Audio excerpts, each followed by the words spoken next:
All right, it's great to be with you all this afternoon. Greetings from Elkhart, Indiana. I'm at Anabaptist Mennonite Biblical Seminary, and I'm delighted to be a part of this conversation today with Peace Catalyst International. Before I jump into this, though, I want to acknowledge something that Peter already has a little bit, and that's that Christian nationalism is what I'm calling the global church's elephant in the room. Today, my lecture will be almost exclusively focused on how Christian nationalism is impacting democracy and the church in the US. But before I get into that, I just want to acknowledge that Christian nationalism is wreaking havoc on democracies and the church's witness in other parts of the world, like Ethiopia and Brazil, and Russian Orthodox priests blessing weapons of mass destruction. And the more I work with global communities around the world on religious nationalism, the more convicted I am that this really is the global church's elephant in the room. And we urgently need spaces like this to break our silence and talk about so what questions. What can we do to challenge Christian nationalism with strategic nonviolence? The title of my talk today is What is White Christian Nationalism? If we had like 10 hours for this lecture, we would get into the weeds on strategies of resistance. I'll try and talk about some of that today, but really today I want to focus in on what is white Christian nationalism and how should we define it. To do that, I want to start with a quote by Baptist theologian David Gushee. This is a book that he recently wrote that is provocatively titled Defending Democracy from Its Christian Enemies. He writes that my thesis is that many Christians in the United States and elsewhere today are demonstrating an attraction to a dangerous and authoritarian reactionary political trends that pose a grave threat to open and free democracy. Christians turn out to be among the leading threats to democracy in much of the world. This is an alarming statement by a leading public theologian. We are increasingly observing that a particular kind of Christianity and a particular way of reading the Bible is radicalizing Christians into a worldview that is stimulating things like democratic backsliding, conspiracy theory culture, and even anti-immigrant foment that can lead to instances of direct violence. So this is deeply concerning to us. In addition to that, we know from polling data here in the United States that Americans' kind of impulse to participate in political violence is only growing. In 2021, 15% of Americans agreed with the statement that because things have gotten so far off track, true American patriots may have to resort to violence in order to save our country. That number has already grown to 23% of all Americans in 2023. So we're living in a moment where the threat of violent extremism and political extremism in the US is actually growing from one year to the next rather than decreasing. For full disclosure, I did not grow up in historic Peace Church tradition. In fact, I come from a very militaristic family where that is a deep value, very patriotic and militaristic family. It wasn't until the United States preemptive invasion of Iraq in 2003 that I started questioning the violence of many Christians. On the night of the shock and awe campaign of America's preemptive invasion of Iraq, I was at my Young Life Leaders House, which is an evangelical parachurch organization.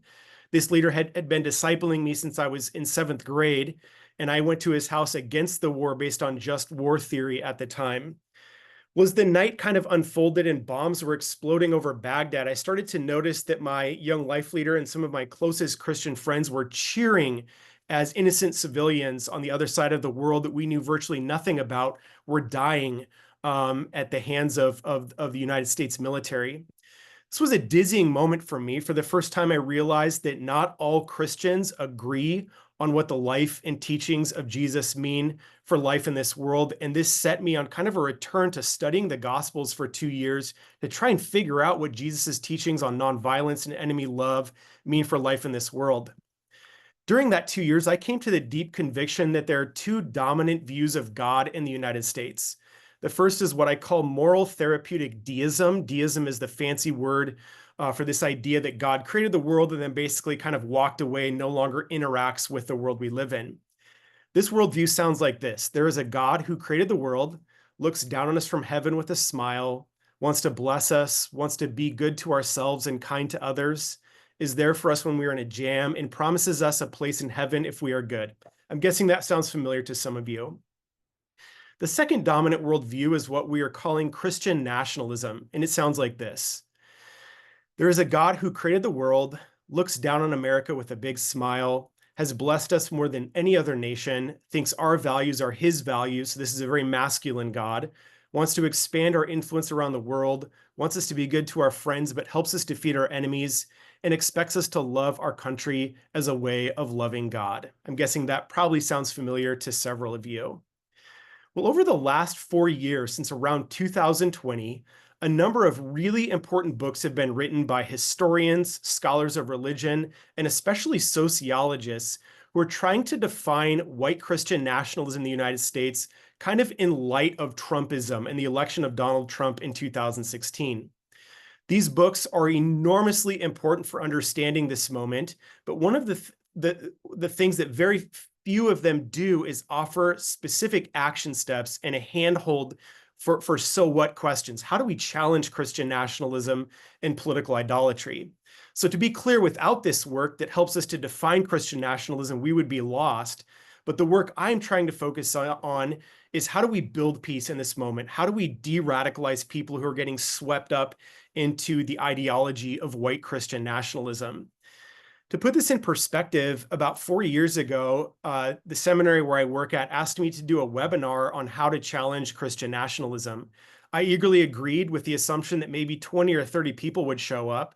Well, when 1,500 people showed up, I felt acutely this need in the church for tools and resources for challenging Christian nationalism. And so my book really came out of that webinar as I've been working with faith communities all over the world to think about action steps for how we can disorient white Christian nationalism and political idolatry with strategic nonviolence. The 6 action steps I've developed over the last 4 years are probably not watertight or perfect, but I do think that they work in a variety of global contexts. And I want to summarize them briefly here. Won't have time to do a deep dive on all of them today, so just want to briefly summarize them. The first action step is to break silence. So often I find that faith communities are in kind of a state of paralysis, this feeling of just being overwhelmed by this political moment and not knowing what to do, and also kind of operating in a space of fear. When I get where that comes from, it's scary to talk about this stuff, especially in communities where there is a spectrum of members in a congregation from across the political spectrum in the US. But step one is to break silence and to create spaces like this to learn about Christian nationalism and to talk with one another about what it means to live faithfully in this moment.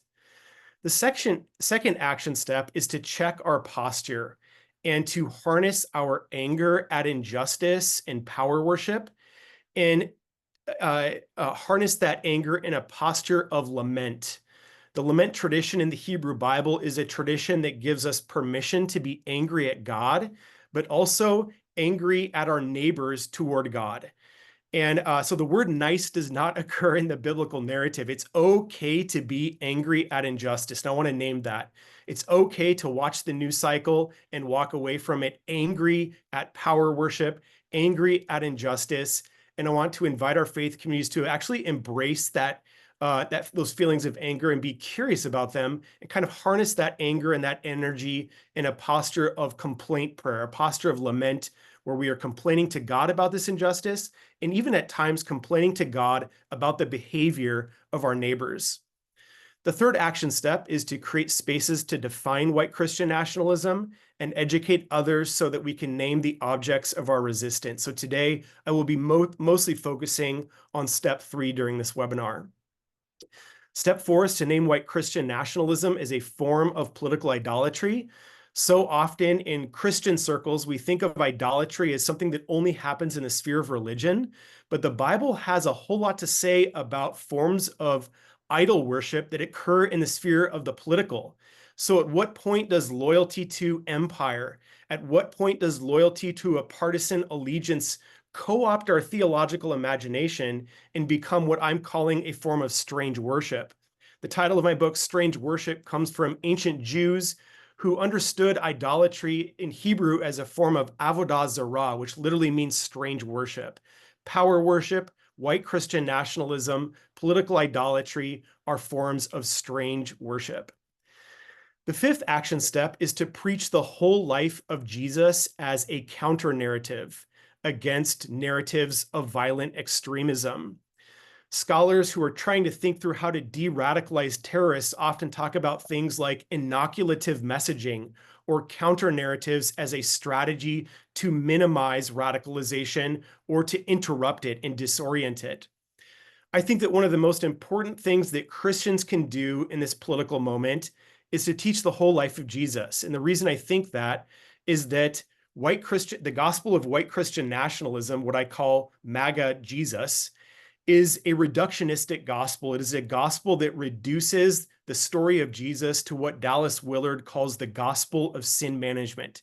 It's obsessed with just a few things: managing one's personal sin and then participating in a mission that is going to kind of institutionalize Christian supremacy in the United States. And when we preach the whole life of Jesus, I think it's pretty hard to uphold those narratives of Christian supremacy and Christian dominionism, because one very quickly sees that the life and teachings of Jesus are incompatible with that kind of power worship.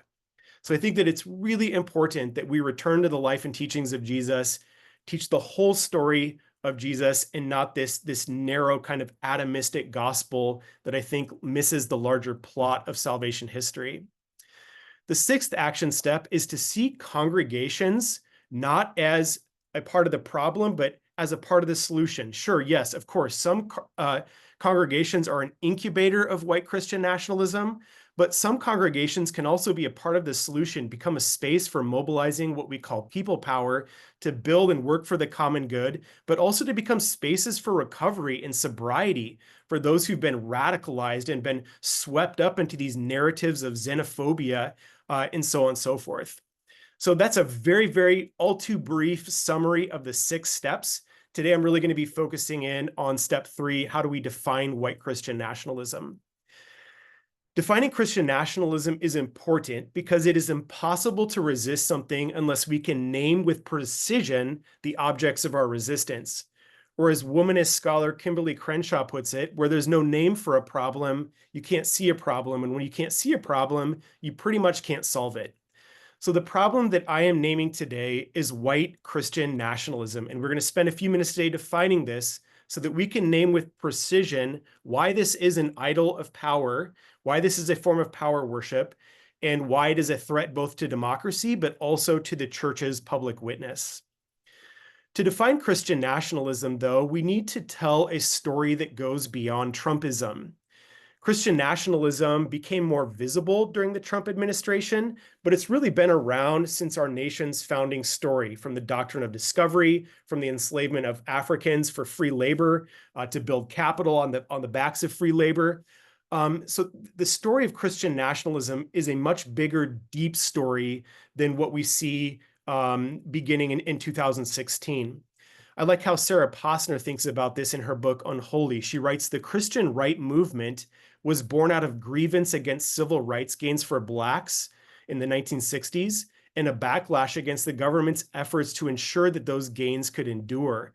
So in the 1960s and 70s, when Christian nationalism started emerging as a pretty potent political force at the highest levels of the US government, this was really a backlash to the civil rights movement, a feeling among white Christians that Black bodies were encroaching on their power. And so they mobilized a movement to basically fight back and institutionalize whiteness, to institutionalize their power over against persons of color in the United States.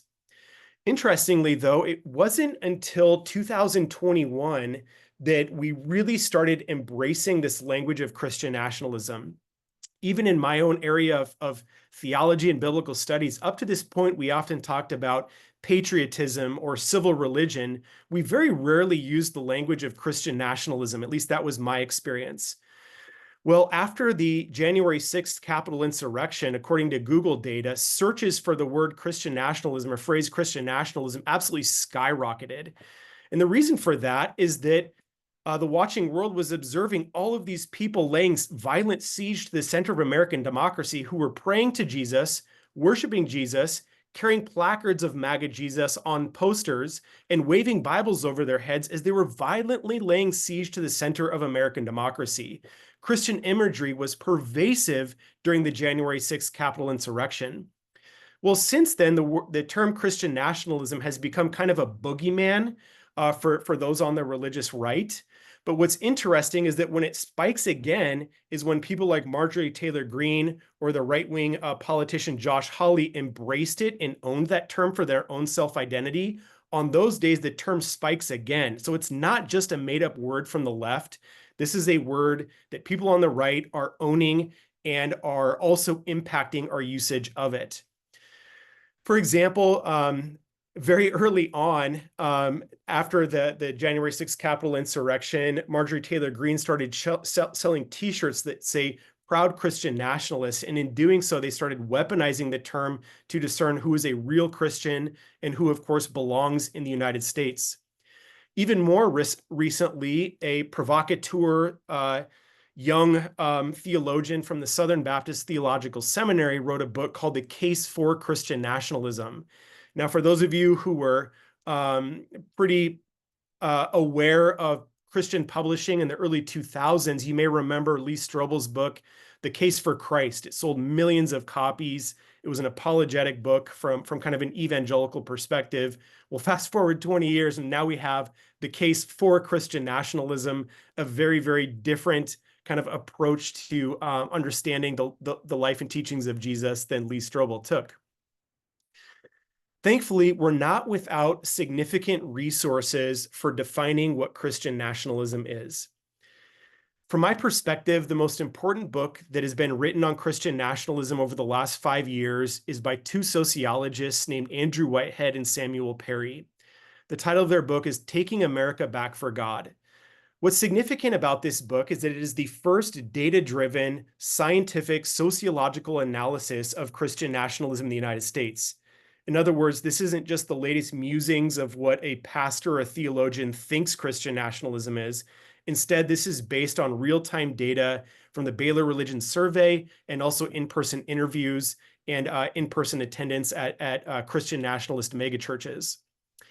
Whitehead and Perry argue that Christian nationalism is a cultural framework, a collection of myths, traditions, symbols, narratives, and value systems that idealizes and advocates a fusion of Christianity with American civic life. The Christianity of Christian nationalism represents something more than religion.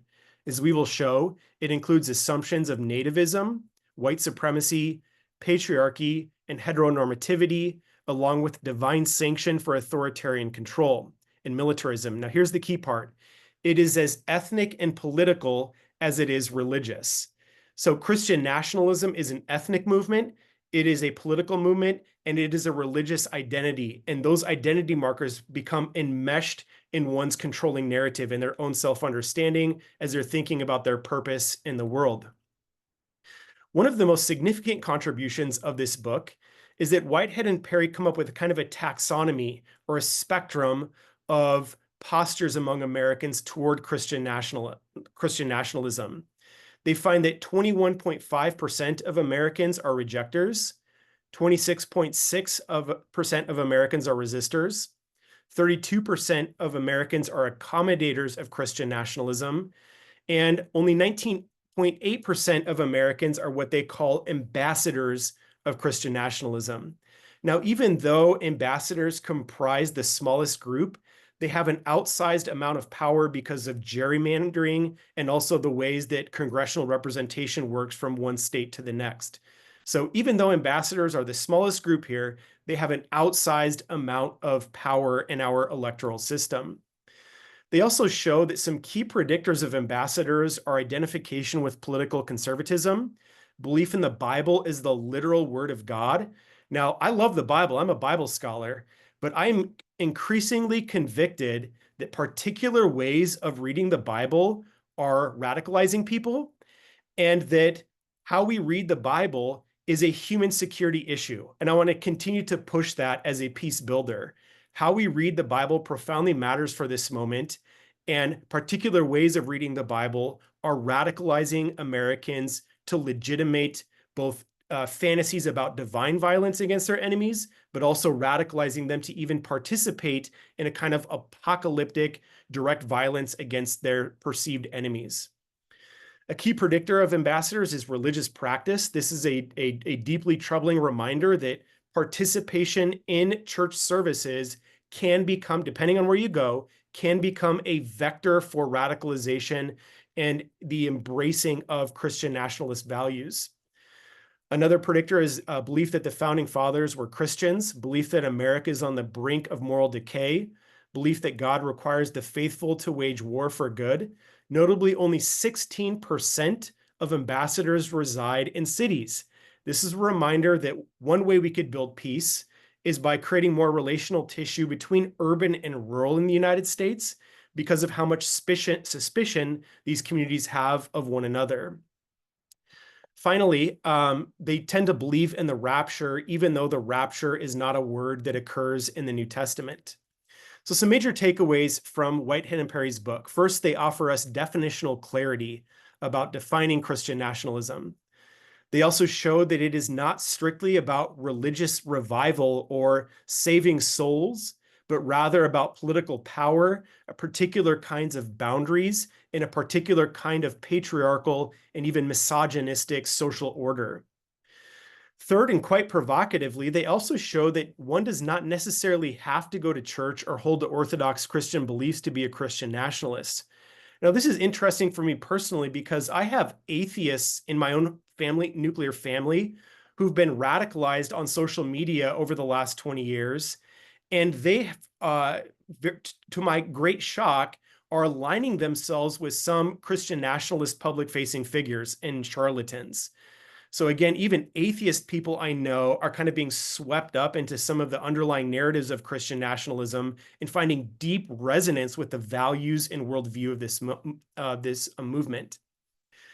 Fourth, Whitehead and Perry show that Christian nationalism gravitates towards soft and hard versions of nativism or an anti-immigrant worldview, xenophobia or fear of strangers, white supremacy, and in more extreme cases, participation in white power movements, homophobia. Sorry, I got to move my face here is covering my slides. So homophobia, militarism, patriarchy, and authoritarianism. And we actually have recent polling data that just came out about a week or two ago on Americans' growing impulse to embrace authoritarian leadership. And those numbers are going up and up each year right now as particular parts of the Republican Party in particular are increasingly open to supporting authoritarian rule here in the United States. So since we throw around the language of whiteness quite a bit when we talk about Christian nationalism, so I want to take just a brief moment to define what I mean by this word whiteness. I know of no better definition of whiteness than this one by Willie James Jennings, who is an African-American theologian at Yale Divinity School. Jennings writes that whiteness is a way of imagining oneself as the central facilitating reality of the world, and whiteness is having the power to sustain that imagination. I'll say more about this in just a minute, but according to public polling data, we know that whiteness is a kind of gasoline that fuels the ideology of white Christian nationalism. When particular flavors of white Americans feel like their power is being encroached on by their perception of outsiders like immigrants, that tends to become a mechanism for radicalizing them into a very xenophobic stream of Christian nationalism. So scholars have been debating, should we talk about Christian nationalism in the context of the US, or should we talk about white Christian nationalism? 2 years ago, Philip Gorski and Samuel Perry published this short book called The Flag and the Cross. And I think they make a very, very strong case in conversation with public polling data that we should be talking about white Christian nationalism. They argue that the subtext of whiteness in the language of Christian nation and Christian values becomes obvious when we see how differently our Christian nationalism measures work for whites than for Black Americans. For Black Americans, adherence to Christian nationalism has little, if any, correlation with their views about racial discrimination, American religious history, COVID-19 vaccines, or views on the economy. In other words, data functions differently for white persons than it does for persons of color. They also notice a cause and effect relationship between whiteness and direct violence. They write that the more that white Americans seek to institutionalize Christian values or the nation's Christian identity, the more strongly they support gun-toting good guys taking on real or imagined gun-toting bad guys, the more frequent use of the death penalty, any means necessary policing, and even torture as an interrogation technique. So I do want to encourage us within the context of the United States to try and be intentional about talking about white Christian nationalism, because whiteness and white supremacy is the epicenter of this conflict. This is the fuel that drives the engine of Christian nationalism. One of the conspiracies that has radicalized a lot of Americans over the last several years is a conspiracy called replacement theory. I'm guessing that most of you have heard of this before. It is a conspiracy theory that found its origins in French nationalism, especially after the war in Syria, and Assyrian refugees were flooding to Europe. A French thinker, kind of public-facing thinker named Renaud Camus wrote a book on replacement theory in 2011. The basic idea is that white families' birth rates are in decline and that there's a white genocide taking place as Western countries are allowing immigrants into their countries. This idea of replacement theory very quickly jumped the pond over the Atlantic and went viral through right-wing media allies of Trump's administration and of the Republican Party. You'll note that even at Charlottesville a few years ago, that the white power movement there was chanting that the Jews shall not replace us. So this idea of caravans of migrants invading the US, replacing white families, taking over their political power is a conspiracy that can even become anti-Semitic. I'll say more about that in a minute. What's most concerning to me is that I have friends and family members who embrace kind of a soft version, what I call a soft version of replacement theory. They're not even ambassadors of white Christian nationalism. They might even be some kind of in a hybrid category between an accommodator of Christian nationalism and a resistor of Christian nationalism. And yet, because the kind of news that they're listening to or a family or friend who's influencing them, they've kind of bought into some of the underlying fears of replacement theory, this idea that immigrants are taking over white power in the US. Trump himself, of course, stoked this often through Twitter and in other contexts. Here's one tweet from 2018. He writes that many gang members and some very bad people are mixed into the caravan heading to our southern border. Please go back. You will not be admitted into the United States unless you go through the legal process. This is an invasion of our country, and our military is waiting for you. Of course, in the last few weeks, this has now materialized into baseless accusations that Haitian immigrants or migrants are eating people's pets in Springfield, Ohio. I was shocked that this even came up in the debate. It seemed like such an outlandish conspiracy theory to me. It was hard for me to imagine that Trump and Vance would actually own this.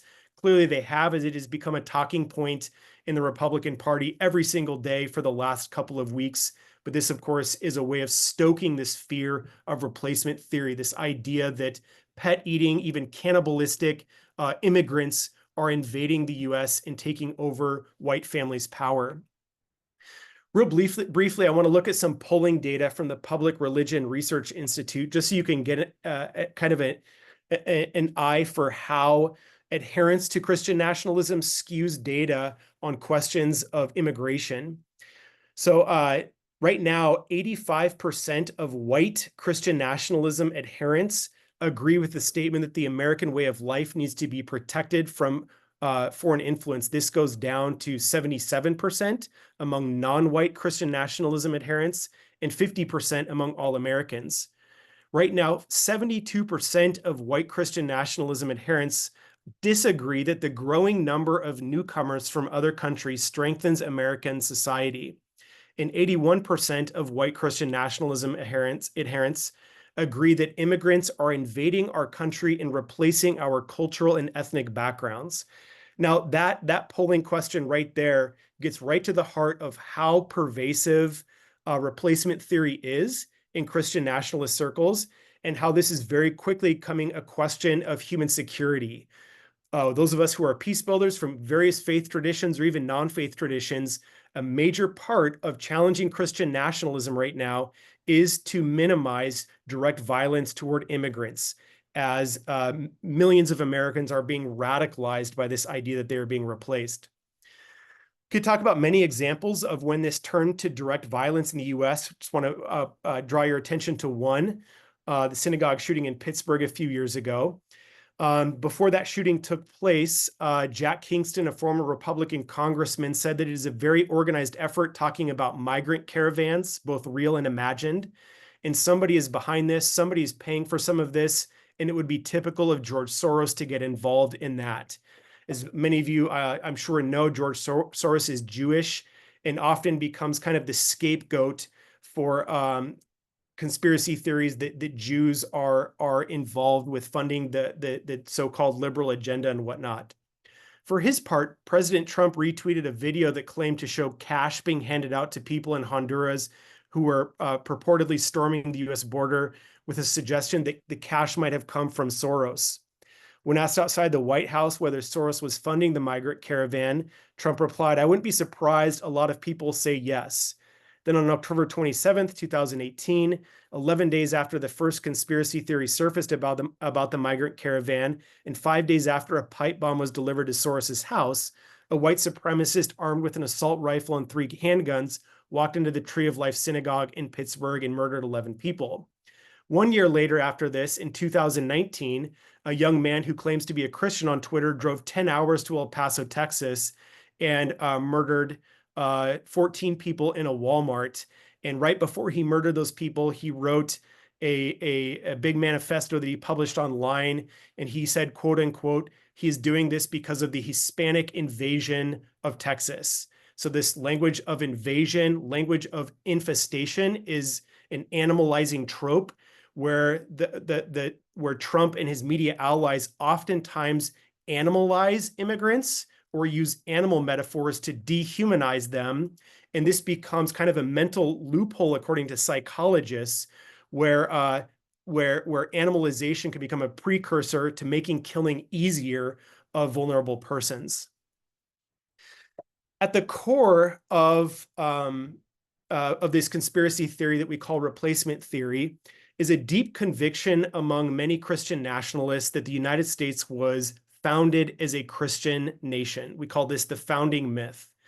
The idea is that the U.S.'s founders were white Christian men, that the U.S. has a covenant relationship with the God of Israel, and in more radical cases, America can even be seen as like a new Israel.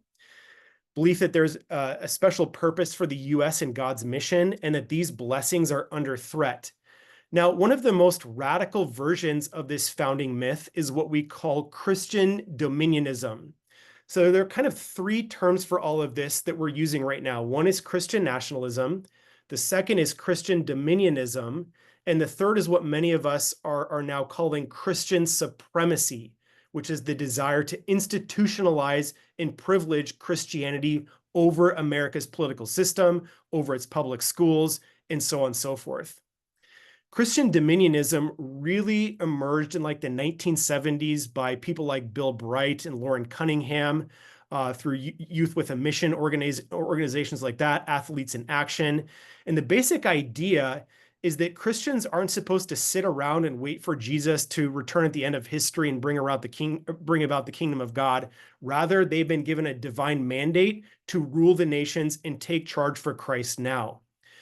This idea became even more hegemonic around 2000 when a self-proclaimed apostle named Lance Wallnau, who's a bit of a charlatan now, he has his own YouTube channel and whatnot with millions of followers, came up with this idea called 7 Mountains Dominionism.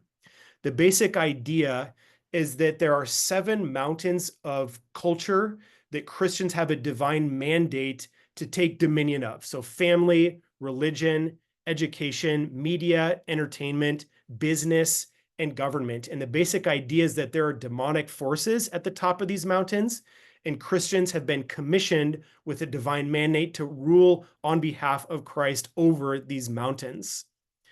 Strikingly, in 2022, more than 4 in 10 Americans think that the US should be a Christian nation. So 45% of Americans think that the USA should be a Christian nation, and 60% of US adults believe that America's founders intended the United States to be a Christian nation. These are remarkable numbers. And so to challenge this deep story, we need to tell what I think would be a more historically accurate deep story, which is that no, not all of the founders of the U.S. Were Orthodox Christians. We'll talk more about that in a few minutes. One of the fastest growing and most underreported religious movements in the United States right now is what we call the New Apostolic Reformation. We abbreviate this with the acronym NAR. If you haven't heard of this, I want to strongly encourage you to scan this QR code and watch a docu-series by a scholar named Matthew Taylor, who has a book coming out next week called The Violent Take It by Force.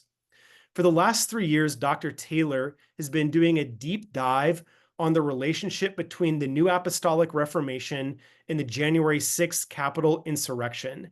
The New Apostolic Reformation is a form of Christian dominionism. So the Seven Mountain Mandate looms large in NAR circles, but it has become a vector for Trumpism, radicalization, and violent extremism. In fact, Lance Wallnau, the architect of the Seven Mountain Seven Mountain Mandate, held high-level meetings in Trump's White House with other leaders like Dutch Sheets in the days leading up to the January 6th Capitol insurrection. And to this day, the Joint Commission investigating January 6th is not holding them accountable for the ways they were going out to swing states, spreading Trump's big lie, and present at the rally and at the US Capitol on January 6th. Now, what's especially concerning about the NAR movement right now is that according to recent data, it is growing. Paul Juppe, a sociologist, in fact, found that 30% of American Christians affirmed their belief in the Seven Mountain Mandate in 2023, but that number has grown to 41% in 2024. So I want to strongly encourage you to familiarize yourself with this movement. Now, what's baffling about it is that it largely operates off the grid of traditional spaces where we get information. So you're not going to hear about this on the New York Times. You're probably not going to hear about this from a lot of your Facebook friends because they operate in like fringe YouTube channels. Some of these figures even have like literal desks that look like a news station in their home office, and they post 5-minute videos every day with millions of followers, and they sell trinkets and vitamins and things, and then they hold rallies with people like Michael Flynn and Sean Feucht and other leaders who've been caught up in this movement, and they have created a very, very large and influential footprint. The last 3 years, I've had the opportunity to teach in Ethiopia several times, and one of the things that shocked me is how big the New Apostolic Reformation has become in Ethiopia through North American evangelical missionaries and televangelists. And so Christian dominionism has gone viral in Latin America and in places like Africa. And we desperately need people out there on the ground helping us to understand this better. As David Gushee said at the beginning of this lecture, Christianity in many parts of the world is becoming a threat to democracy and a vector for a kind of radicalization that is incompatible with democratic pluralism.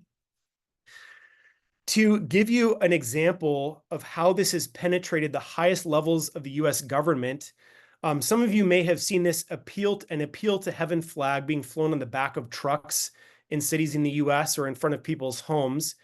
This is actually not a politically innocuous symbol, though.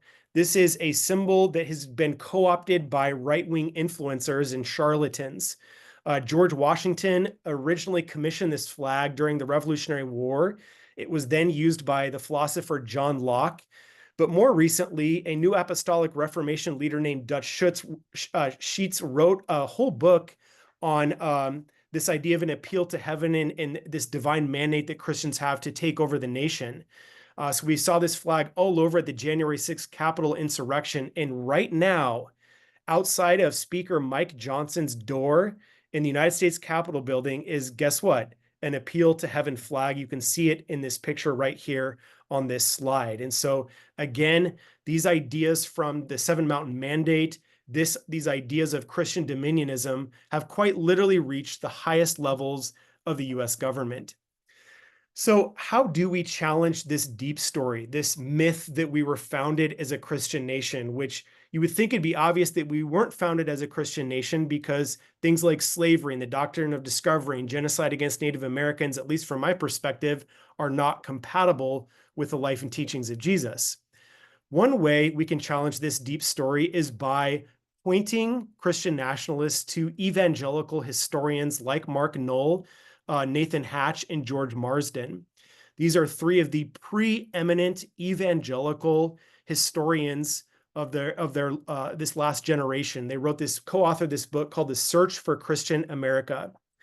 In their conclusion, they write that we feel that a careful study of the facts of history shows that early America does not deserve to be considered uniquely, distinctly, or even predominantly Christian, if we mean by the word Christian a state of society reflecting the ideals represented in Scripture.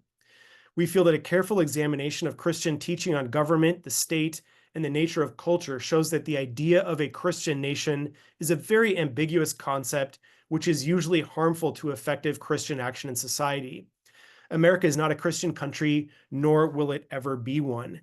And so one of the things we probably need to think more critically about in our faith communities is how do we tell this story in a way that is more faithful to what was going on in the ground, in ways that can build trust with Christian nationalists who have a very different perspective on the US's foundation narrative. And how can we be creative about kind of pushing the envelope on this narrative to offer a more historically accurate deep story for how America came to be? As a New Testament scholar, I also think it's worth pointing out that according to the New Testament, there's no such thing as a Christian nation.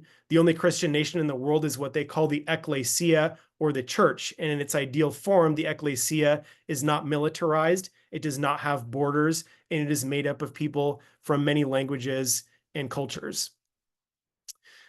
Back in 2007, writing ahead of her time, journalist Michelle Goldberg wrote this book called Kingdom Coming. I think she's absolutely right in her book when she says that the ultimate goal of Christian nationalist leaders isn't fairness, it's dominion.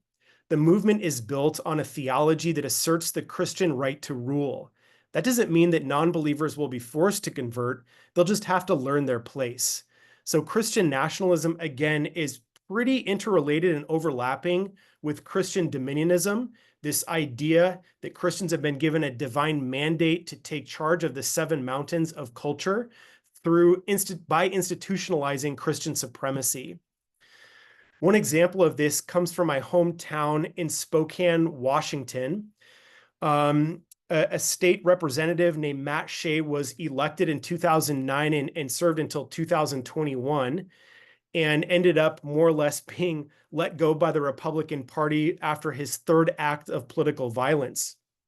In about 2019, a treatise was discovered that he authored at a church that he pastors at that's called A Biblical Basis for War.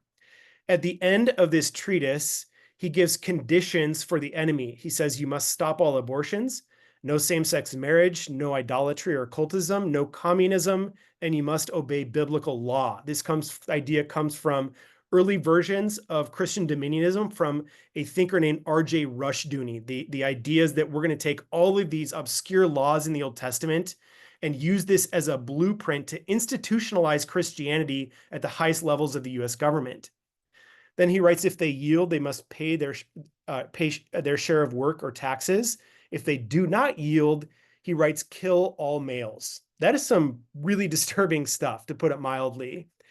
Shea, to this day, has not been held accountable for his participation in 3 acts of violent extremism, including the takeover of the Malheur Wildlife Refuge by right-wing extremists in Central Oregon. And he continues to pastor at a mega church in Spokane Valley, and has a weekly podcast now on a fringe YouTube channel where people like Michael Flynn and other influencers in that world are regularly interviewed. Now, I want to stop here to make an important point. I have found myself increasingly frustrated by progressive Christians and progressive non-Christians who seem to have a knack for calling conservatives or Trump loyalists or Christian nationalists stupid or dumb or cuss words that are much worse than that I don't care to share here on this webinar. I have come to this strong conviction that kind of name calling is not a sincere or serious strategy of protest, and here's why. Yes, we do have evidence that Christian nationalists tend to be less educated, but that is not true objectively speaking. In fact, Matt Shea has an undergraduate degree from Gonzaga University and a law degree from Gonzaga University. So this idea that all Christian nationalists are stupid and dumb and uneducated is a totally unhelpful trope. It has the obverse effect of polarizing our societies. And I just want to name that I don't think that is a sincere strategy of protest, which becomes very hard in a world of shock and awe tweets, shock and awe Facebook posts, where we're trying to kind of rally the troops on our side, but sometimes unwittingly demonize and dehumanize Christian nationalists as being subhuman or less than human with our words.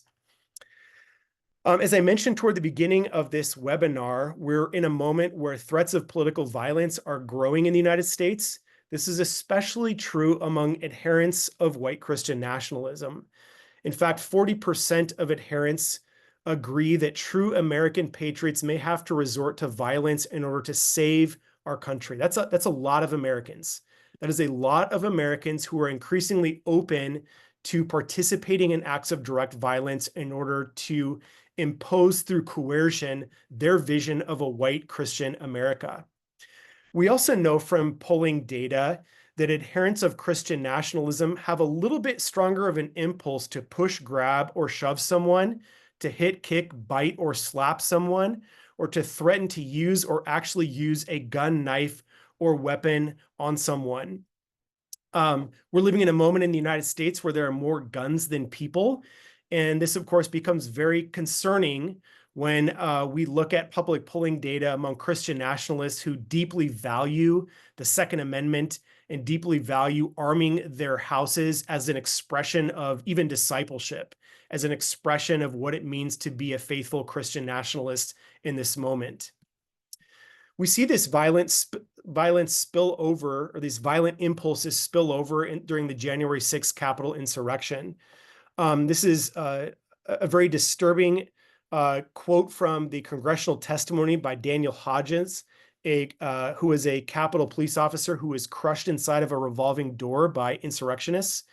During his testimony, he said that the sea of people was punctuated by people with flags. It was clear that terrorists perceived themselves to be Christians. I saw the Christian flag directly to my front. Another read, "Jesus is my savior, Trump is my president." Another that Jesus is king. One flag read, "Don't give up the ship." Another had crossed rifles beneath a skull emblazoned with the American flag. To my perpetual confusion, I saw the thin blue line flag, a symbol of support for law enforcement, more than once being carried by the terrorists as they ignored our commands and continued to assault us. So January 6th gave us a very disturbing window into the mechanics of white Christian nationalism. On the one hand, we saw people carrying life-size crosses. We saw people carrying images of MAGA Jesus. We saw people singing worship songs that many of us are deeply familiar with. We heard from Catholic priests who were performing exorcisms against liberal members of Congress inside of the United States Capitol building. On the other hand, we had this dizzying visions of violence being inflicted on police officers and other people who were getting in the way of the insurrectionists as they were laying siege to the Capitol building. I'm very grateful that the Department of Religion at the University of Alabama partnered with the Smithsonian Museum of American History, and they have now archived hundreds of videos and images from the January 6th Capitol insurrection and archived them on a website called Uncivil Religion. You can find that with this QR code here. But as I have spent many, many hours studying these images and watching these videos, I'm reminded that for many of these insurrectionists, this was a religious experience. This was not just a political rally for them. It was a religious experience as they were singing their way violently and praying to Jesus as they laid siege to the center of American democracy. Now, alongside this violent impulse, gun manufacturers are taking advantage of this kind of fear. One example comes from a gun maker that started a vote from the rooftops kind of meme that went viral on social media. The idea is that if Trump doesn't win in 2020, democracy will be suspended, and people need to start voting from their rooftops by sniping people. Daniel Defense also did this. A major arms carrier and another arms manufacturer actually rebranded as Rooftop Arms. Arms are the only true badge of liberty. Daniel Defense also put on Instagram a quotation of Proverbs 22, train up a child in the way he should go, and when he is old, he will not depart from it.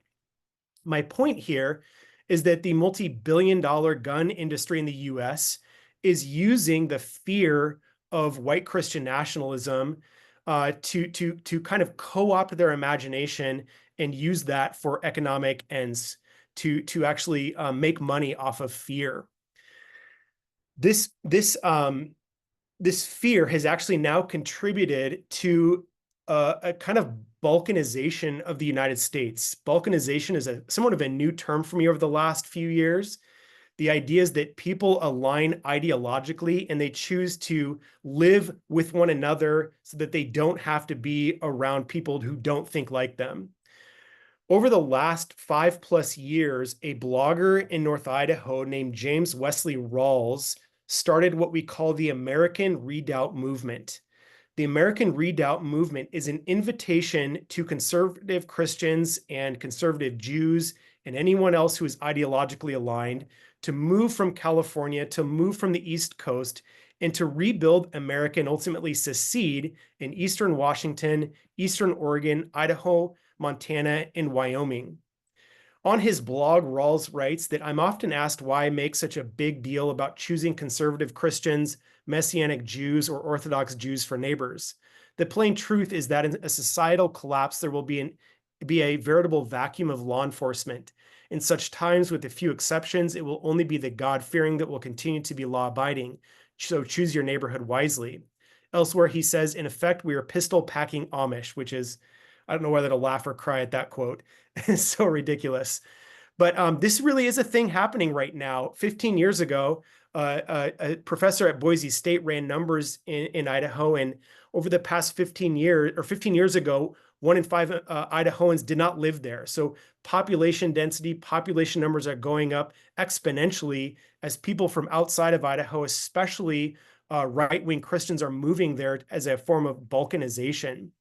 In fact, there are realtors in Coeur d'Alene, Idaho, about 30 minutes from where I grew up. I have some cousins who live on this lake. It's called Hayden Lake. It's actually where the headquarters of the KKK used to meet. And these realtors specifically market towards people in the Redoubt movement and help them buy homes that have bunkers in them and large safes for their weapons as they're preparing for kind of a final apocalyptic or even revolutionary war. So I want to pivot here. I want to take about 7 or so more minutes before opening it up for questions. And I want to reflect a little bit with you on how did we get to this political moment? How did we get to this moment of radicalization and growing violent extremism? I like how Rainn Wilson put this on Twitter a few years ago, otherwise known as Dwight Schrute from The Office. He wrote that the metamorphosis of Jesus Christ from a humble servant of the abject poor to a symbol that stands for gun rights, prosperity theology, anti-science, limited government that neglects the destitute, and fierce nationalism is truly the strangest transformation in human history.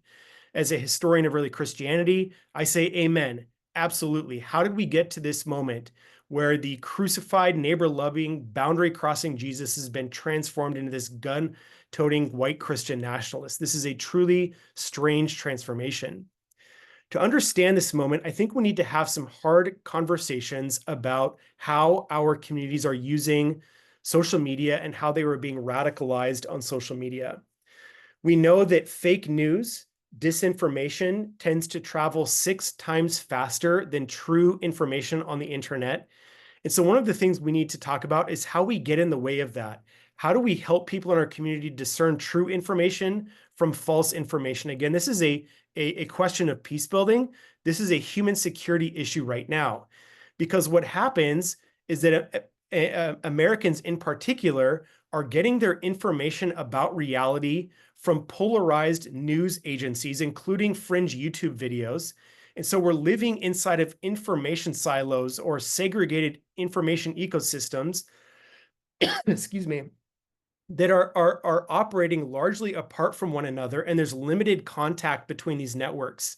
And the result is that trust declines and resentment grows between these groups. And very quickly, this can snowball into threats of violence between one another.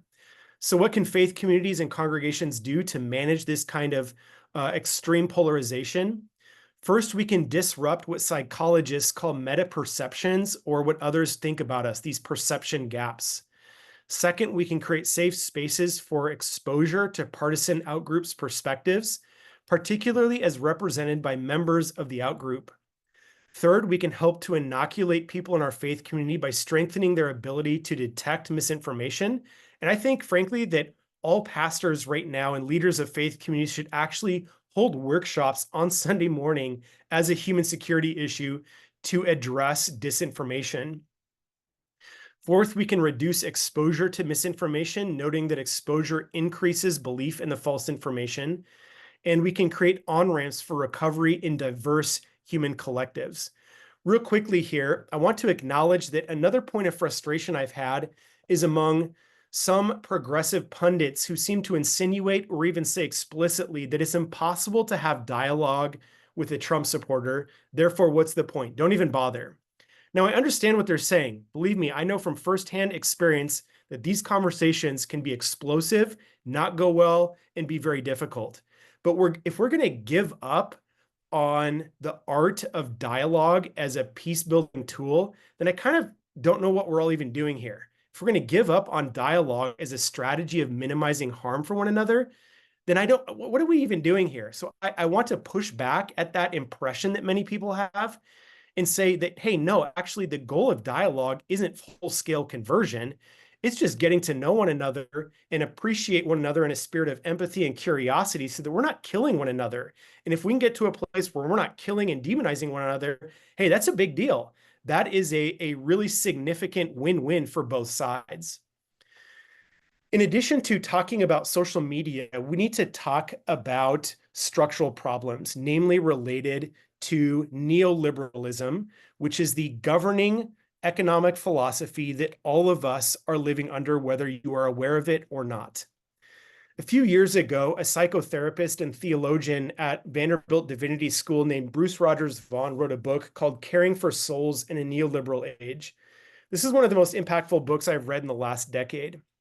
In this book, he observes three forms of human suffering: the human condition, you all are aware of this, death, grief, separation, illness, natural disaster, and physical pain; human on human evil, you all are familiar with this, war, robbery, sexualized violence, murder, etc. And then he talks about third order suffering, and he observes that many of his clients are experiencing depression, anxiety, addiction, intense shame, and personal failure, but they don't know why. I call this zombie suffering. Millions of Americans are experiencing anxiety, depression, and addiction, and they don't know why. Rogers Vaughan suggests that we should call this third order suffering, and it stems out of the neoliberal order.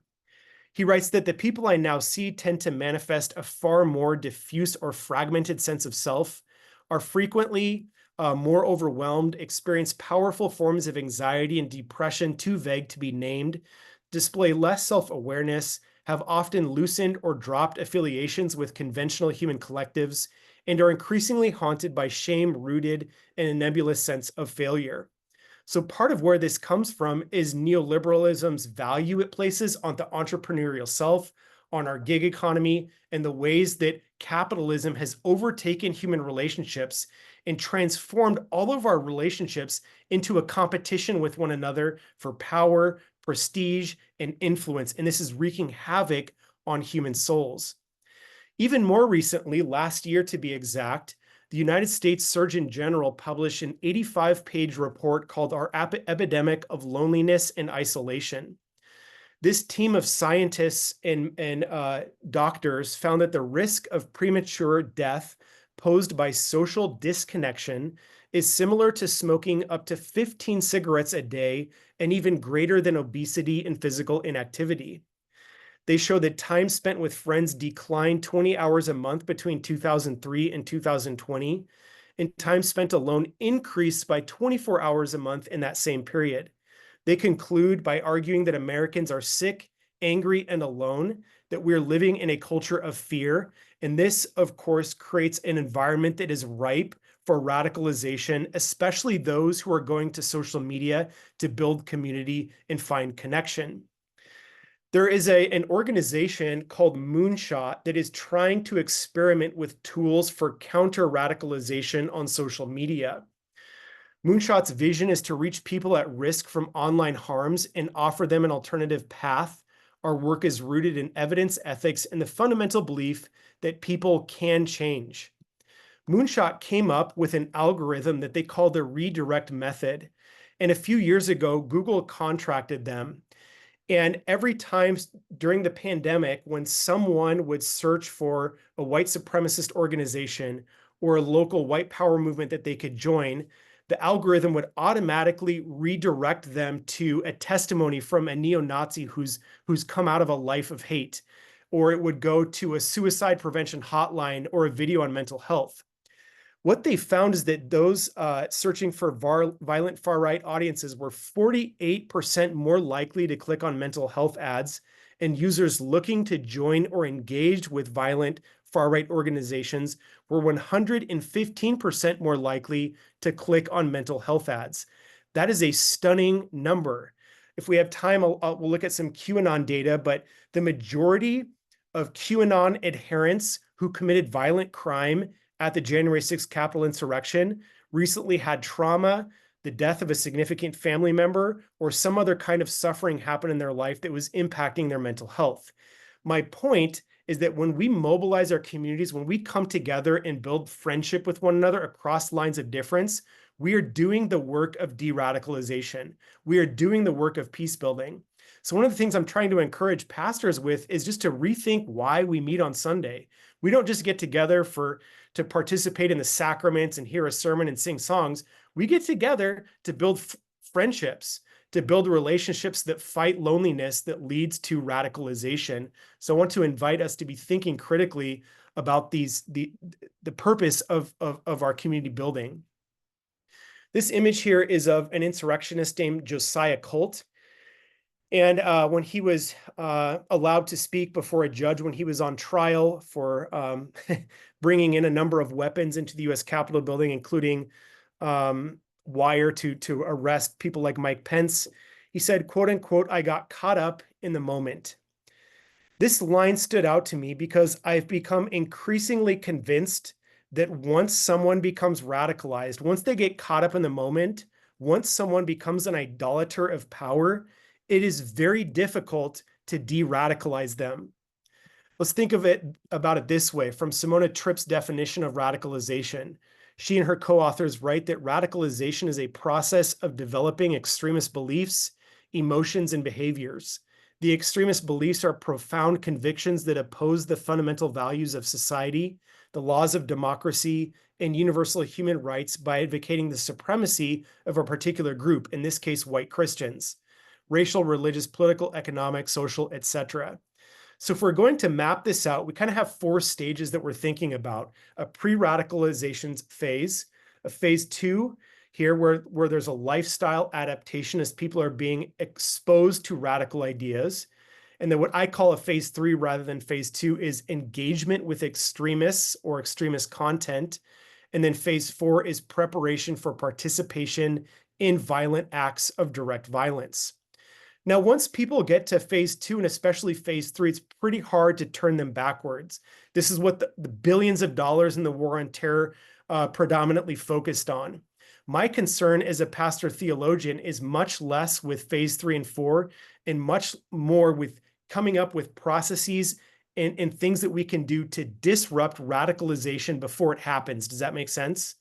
So to illustrate this, according to data from the National Consortium for the Study of Terrorism and Responses to Terrorism at the University of Maryland, radicalization from exposure to radical ideas to acts of harm takes on average 5 years in the United States. That's actually quite a bit of time, and I see that as good news. That means we have 5 years to get in the way of radicalization before acts of violent extremism take place. So again, the war on terror that pumped billions of dollars into studying this stuff really focused most on the end phase of people who are being radicalized rather than on the beginning phases. How do we get in the way of this? I also like how theologian Stephen Fowl thinks about this in relationship to idolatry. He writes that idolatry is the result of a number of small incremental moves. In other words, people don't become an idolater or an insurrectionist overnight. Idolatry is a set of seemingly benign or even prudent decisions, a set of habits and dispositions often acquired through subtle participation in a wider culture, a set of influential friendships.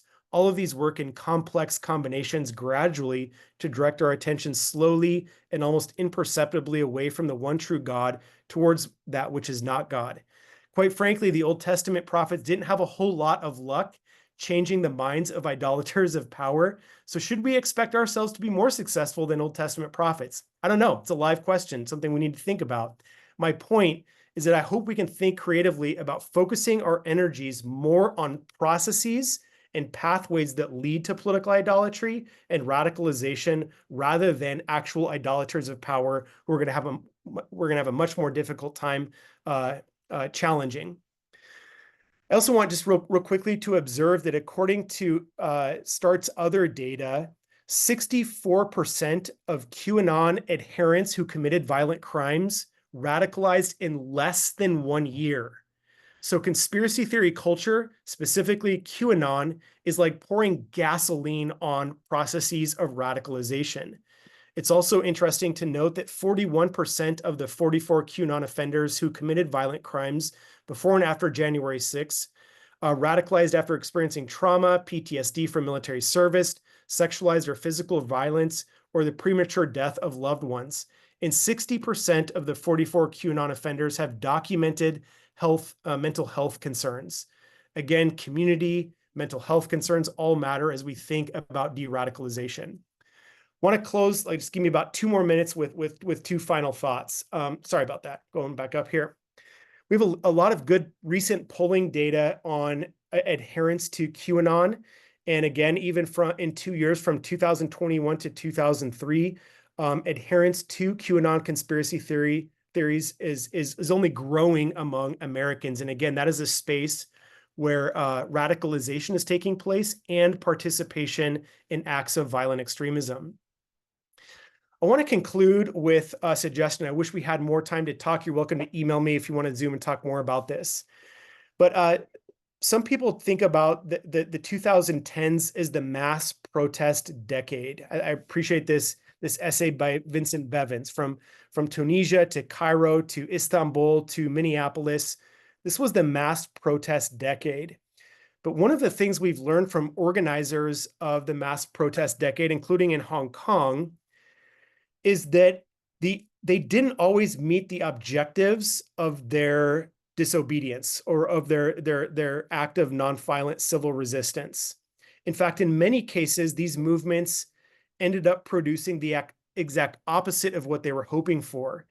And I appreciate what Bevins talks about in this essay as he's interviewing many of the key activists of these nonviolent civil resistance movements. He observes that many of them regretted, including people like Jonathan Smucker, regret that they did not be more intentional about building vertical capacity. So peace builders tend to be really good at building horizontal capacity at the grassroots level, but progressives in particular, especially progressives in my own Anabaptist Mennonite space, have been pretty wary about building vertical capacity, especially among people like businessmen or even politicians. What we're learning from the mass protest decade is that actually we need to be a little more open to building vertical capacity in order to build long-term change. So one of the things I try to do in my book is come up with a handrail for doing this faithfully as Christians. What are the boundaries of loyalty to the kingdoms of this world? What are boundaries to operate, and what is a handrail for building vertical capacity without becoming co-opted by it. Would love to say more about that, but I'm going to leave it there.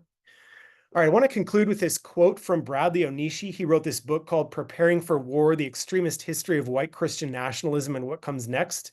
Onishi wrote this highly anticipated book. He used to be a Christian nationalist, grew up at a conservative megachurch in Orange County, California.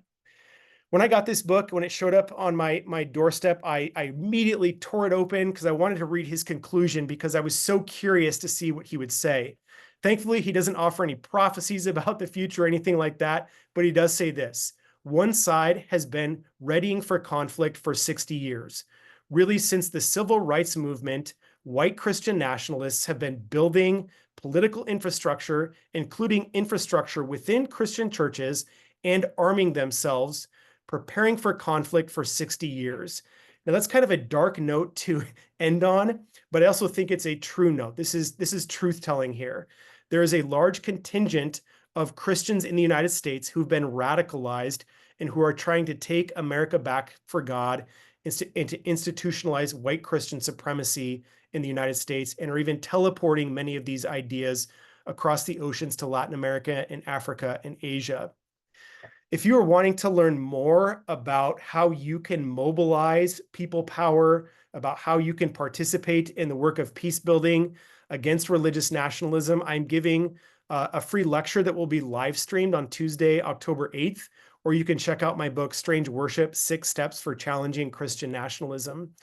And just real quickly, I want to say how meaningful it has been to me to join the Peace Catalyst International community over this last few months. I recently joined their board.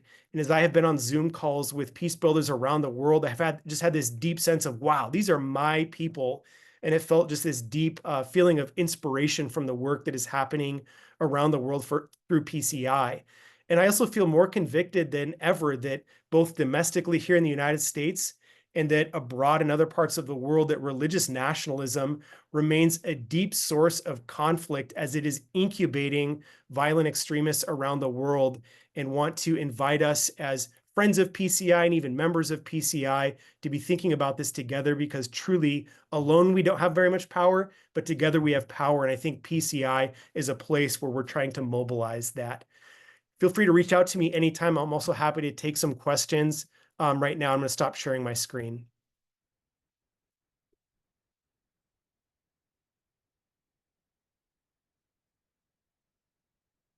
If you have questions, you're welcome to unmute. I didn't track the comments very closely, but feel free to unmute yourself and ask a question if you'd like.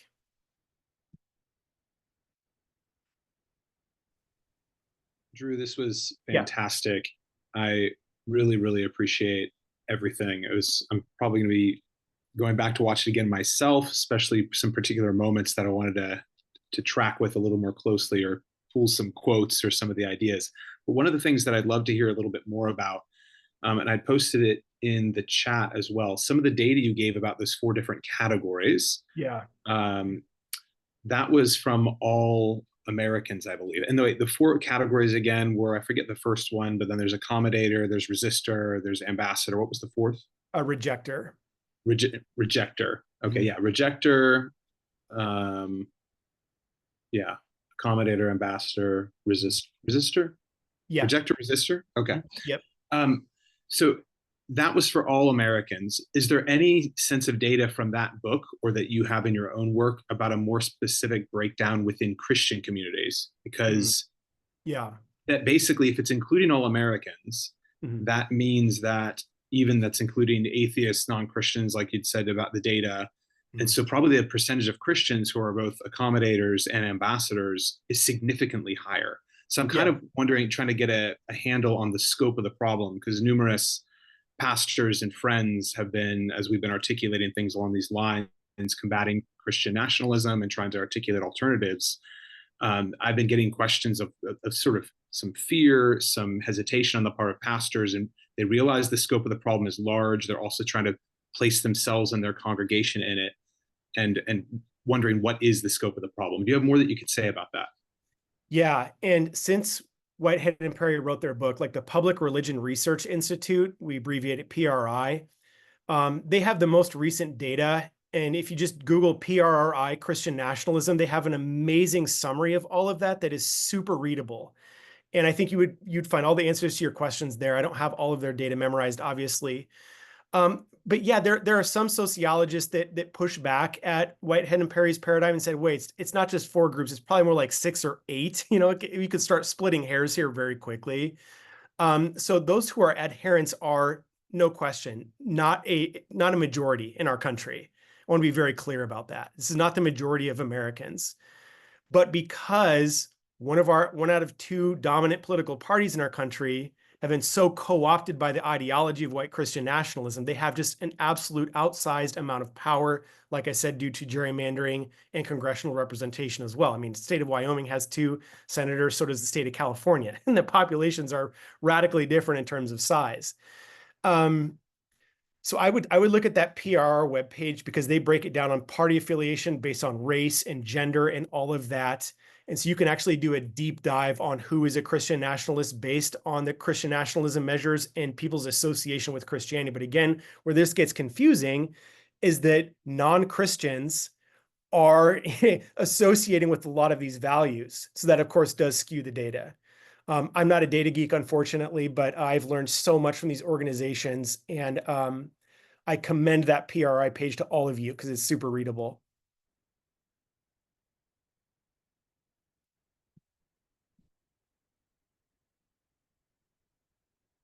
Any other questions?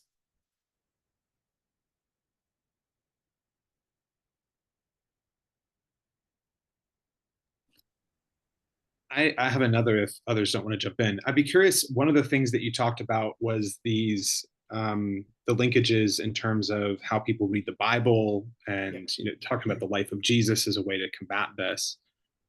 Um, I'm curious about whether or not there's been some sort of deeper dive looking at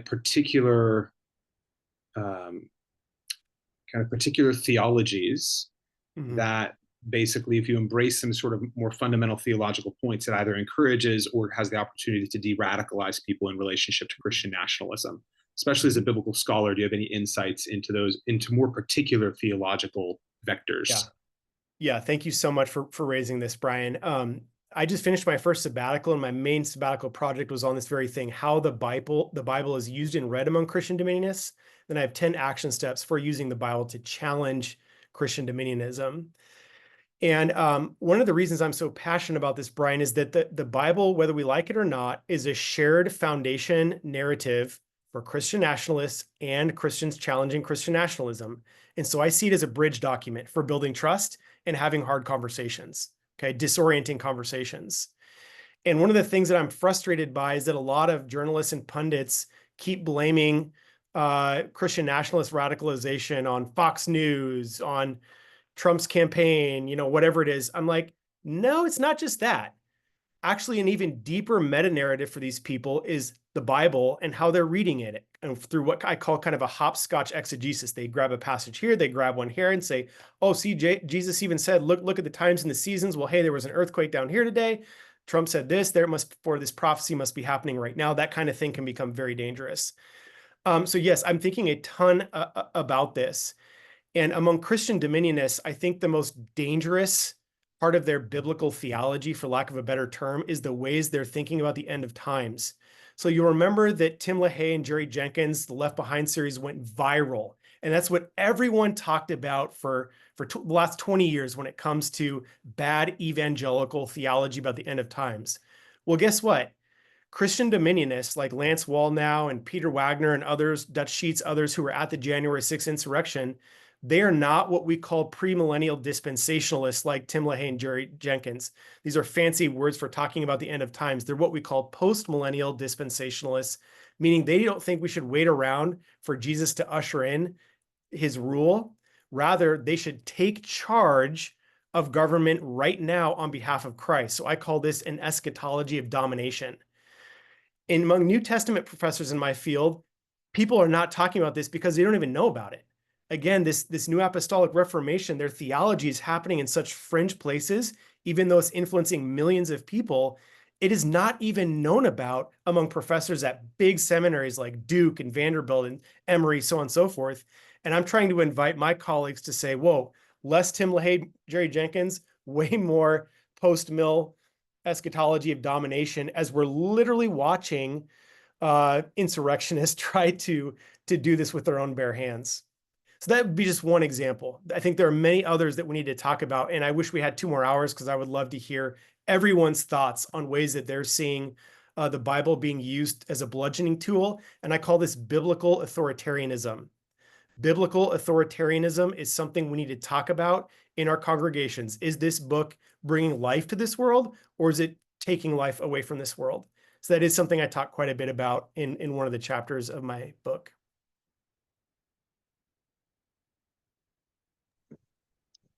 Thank you so much, Drew. We are coming up on the hour here. If Drew, are you able to stick around if there is 1 or 2 more Sure. questions? I've got All about right. 5 or 10 more minutes. All right. We are at the end of our time officially, so if you need to go, be blessed. Thank you for coming with us. If you would like to stick around and chat for a couple more minutes, then you are welcome to do that.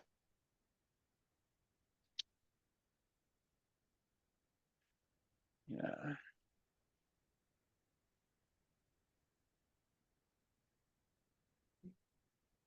Brian, real quickly, sorry, Elanis, real quickly, with the New Apostolic Reformation, one of the main things they did, Peter Wagner is the founder of it from Fuller Seminary. He ended up getting fired because his ideas were too radical for Fuller.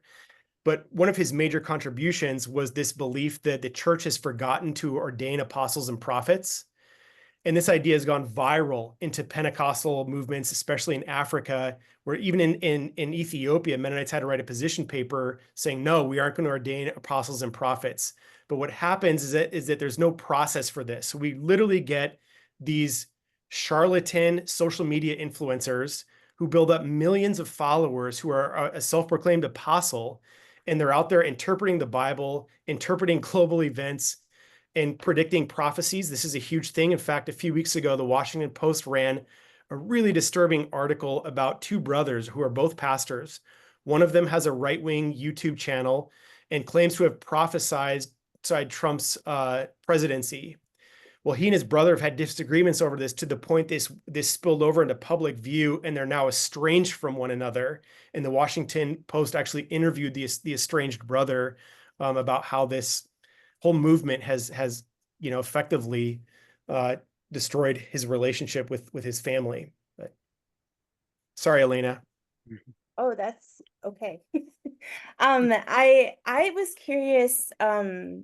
I'm sorry I had to miss a chunk in the middle. I got interrupted, but how would you describe the link between, is there a link between QAnon and Christian nationalism? And what is that relation like?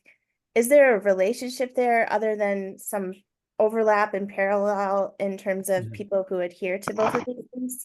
It's something that shows up in my own life quite often. So that's part of why I wonder about it. In your social network, it shows up.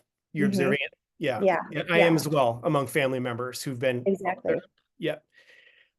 Yes, there is. So again, PRRI on their Christian nationalism page has got good data. It's part of that data is in my slides. But depending on whether one is an adherent or a sympathizer, so they changed Whitehead and Perry's language of accommodator ambassador to adherent and sympathizer. It's kind of annoying they did that. I wish we just had consistency, but we don't. And of course, the more one is closer to an adherent, the more likely they are to be caught up in QAnon conspiracy theories. Now, what's really interesting about this to me is some of the conspiracies about cannibalism. You know, that there is this elite George Soros, Clinton-funded cabal of rich people who are stealing kids and holding them hostage in Comet Ping Pong Pizza restaurant in Washington, D.C., and that they're actually eating them, eating their flesh and blood. That trope of dehumanization you can trace all the way back to Homer's Odyssey, when Odysseus goes to the island and meets the Cyclops, and the Cyclops eats his companions. This is like a very, very well-known trope. And so even eating this whole conspiracy of Haitians eating people's pets, that's also on this plane of human animalization and associating people with animals as a strategy of dehumanization. There's a PhD student named Jared Stacy who actually did his undergrad at Liberty University. So he comes from a bona fide evangelical background. He just finished doing a dissertation on evangelicalism and conspiracy theory culture at University of Aberdeen. He just emailed me a copy. It's not published yet, but it will be in the next year. That kind of work is going to be so helpful for us. Why is a particular kind of Christian so susceptible to these conspiracies, even when they seem patently outlandish? What's going on here? That's going to be a hard conversation, though, too. Again, because this is a human security issue, I think that congregations have a moral duty to address disinformation and train their communities how to detect fake news. But again, these are not easy conversations. It's going to get uncomfortable because so-and-so is going to all of a sudden share, well, I'm getting my news from one news network or whatever, ONE or something like that. And it's just not an easy conversation to have. Well, I just want to thank you for your work, Drew. We're actually reading your book at our community for the next several weeks. Oh, that's awesome. Yeah, and it's proven to be helpful already. So good. Thank you. Let me know if I'm only an hour and a half or 2 hours from you. So if you ever want to do something together, I'm happy to Zoom in or whatever. Happy to be in touch. Yeah, thank you. I know you need to get going really quickly here, Drew, but do you have any final comments just related to the international component? Because you didn't speak much to that today. And I feel like there's a whole long conversation that I'd be really fascinated to have being in the Balkans and a lot of the networking in other places that I'm doing across the Great Lakes region of Africa and beyond. So any comments there about, because then it's no longer the white element in the same way. That's removed from a lot of it, but a lot of the same power dynamics, religious components, ethnic tribal components are then in place. Yeah. So like in Ethiopia, it'd be the Oromo tribe that all of a sudden has power that they've never had before. And so there's that fusion of ethnicity with evangelical, charismatic Christianity, and the New Apostolic Reformation is, I think, a big part of it as well, which is fascinating. So I'm not aware. I'm sure someone out there is working on this, like writing a dissertation. But from my perspective, this is underreported on in Christian circles and totally not understood. So we have a partnership in South Korea right now. And my South Korean students are talking about this. They're fed up with religious nationalism in their congregations. My Ethiopian students are dealing with this at an acute level. Students in Indonesia, all over the world. And as I've been talking about the 6 steps with these different communities, I sincerely think that these steps can be contextualized and applied to all of these different global contexts. But again, I think religious nationalism is the church's elephant in the room. And as I've been teaching in these different communities, Brian, I've just come to this deep conviction that, like, first off, most of these students I'm working with have never talked about religious nationalism in the church. They never even heard of the political metaphor of idolatry. Okay, this is all new to them. And yet they're living in these contexts where this is becoming, a vector for radicalization and violent extremism. So I just hope that we can create more spaces to break silence, to lament with one another about the ways this is harming our neighbors, and to define what white Christian nationalism is so we can see it. Because until we can see it, it's invisible to us. So yes, I think even PCI would be a really interesting piece of infrastructure for mobilizing a global group of voices to come together and have a conversation, just a casual conversation even, because we truly need one another right now to figure out what healthy practices, best practices are for negotiating this moment. Well, I fully agree with what you're saying as far as language, because like even in so many contexts, the peace builders I know, people are like, you sound different in terms of how you think politically. But to actually start to put language around like what is kind of a peace building, enemy loving kind of faith, like as we would envision a Christ-like faith versus this kind of power hungry faith, putting language around that related to Christian nationalism is already, for me personally, incredibly helpful. And so I think developing vocabulary, some consistency will, I think, help equip a whole other range of further advocates. So thank you so much. Mm-hmm. Yeah, and I think it's important to recognize that the Catholic Church has its own version of this. They call it integralism. And interestingly, I'm organizing a conference on religious nationalism at the University of Notre Dame in March. It is very controversial there.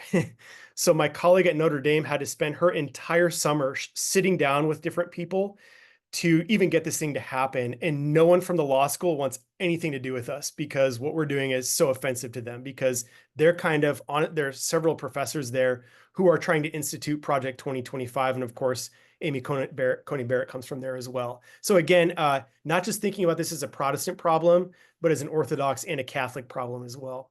None of us have immunity from this. We have to nurture immunity. Absolutely. I'd be interested, last comment, sorry, that so many things are firing. I'd be interested because so much of this is invisible. It's just not talked about. But what is visible right now is related to Christian Zionism. And we see how much support for the state of Israel. I wonder if there'd be ways to kind of map a sort of power hungry, this sort of eschatological dominionism. It seems like there's very strong parallels that in some ways you could find places that this is more deeply infiltrating areas of the church because of heightened kind of pro-Israel, no matter what kind of postures in the church. There seems like there could be some strong parallels there. Yeah, and we don't have time to get into the weeds on this, but obviously the premillennial Tim LaHaye Jenkins folks, big time Zionists. I'm still a little unclear about the position of some of these post-mill guys I've been reading this last year. I forced myself to read a bunch of their stuff. Yes, they're definitely pro-Israel, but it's a little different flavor. And again, this is a place where we need to do our homework and have the right language so we actually understand what they think.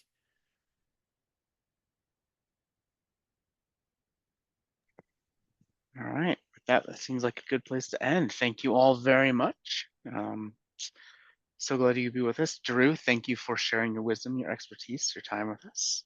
There are links in the chat to get to know Peace Catalyst more and to get to know Drew more. And we hope that you connect with us and come to our things in the future. Donate if you're able to support work like this. Yeah, we'll be in touch. Thank you all. Have a great weekend. Great to be with you all. Peace.